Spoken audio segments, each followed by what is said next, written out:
Hello, my name is Aidan Davis. I live at 26 Birch Lane, and I'm a ninth grader at JFK.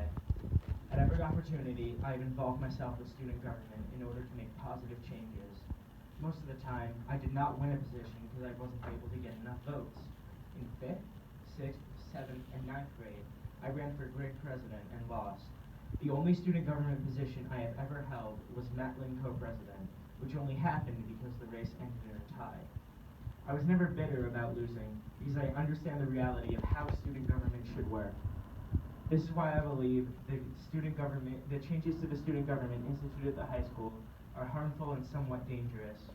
To quote Franklin Delano Roosevelt, "Let us never forget that government is ourselves and not an alien power above us.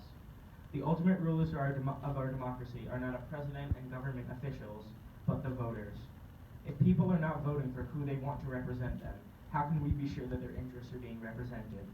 My fear is that with this new interview process, there will be an increasing disconnect between the students and their representatives. Taking away democracy is not a way to fix democracy. There are so many examples where democracy is revoked to solve a simple problem because that's the easiest course of action.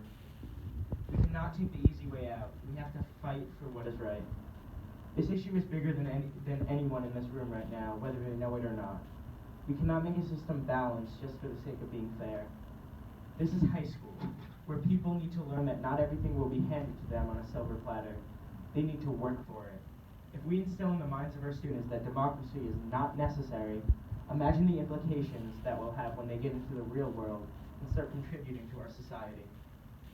While the previous system is flawed in many ways, it must stay, and not just for this year.